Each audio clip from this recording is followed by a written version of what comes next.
વડોદરામાં રસ્તાઓને ખાડામુક્ત કરવા મુખ્યમંત્રીની સૂચના છે। શહેરના 26 મુખ્ય માર્ગોને આરસીસી રોડમાં પરિવર્તિત કરવા નિર્ણય લેવાયો છે। ત્યારે મુખ્યમંત્રીની સૂચના બાદ બીએમસી દ્વારા માસ્ટર પ્લાન તૈયાર કરાયો છે।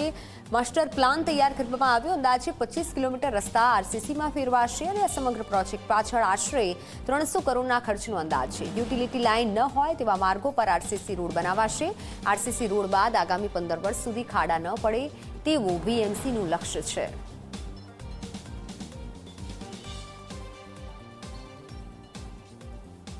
હાલમાં જે ગુજરાત સરકાર શ્રી અને માનનીય મુખ્યમંત્રી શ્રી દ્વારા જે સૂચના આપવામાં આવેલી છે તેમાં આરસીસી રોડ બનાવવા માટેનું એમની જે સૂચના છે તે બાબતમાં વડોદરા મહાનગરપાલિકા અંતર્ગત જે રસ્તાઓ જે નવા ઓજી વિસ્તારના રસ્તા છે કે જ્યાં ડ્રેનેજ લાઇન, પાણીની લાઇન કે અન્ય યુટિલિટી જે સર્વિસ છે કે જે રોડની ધારે નાખવામાં આવેલી છે, આ તમામ રસ્તાઓ પર આરસીસી રોડ બનાવવાનું આયોજન છે। સાથે સાથે જૂના વિસ્તારોમાં જે રસ્તા વારંવાર તૂટે છે કે જે રસ્તા અને જ્યાં સોસર જેવો કે જ્યાં પાણીનો ભરાવ વધુ માત્રા અને વધુ સમય સુધી રહેતો હોય છે અને જેને કારણે નવીન રસ્તા અને આ જે રસ્તાઓ છે તેમાં ખાડા બનતા હોય છે, આવા રસ્તાઓને પણ આઈડેન્ટિફાઈડ કરી એટલા સ્પેસિફિક પેચોને આરસીસી રોડ બનાવવા માટેનું આયોજન કરવામાં આવ્યું છે।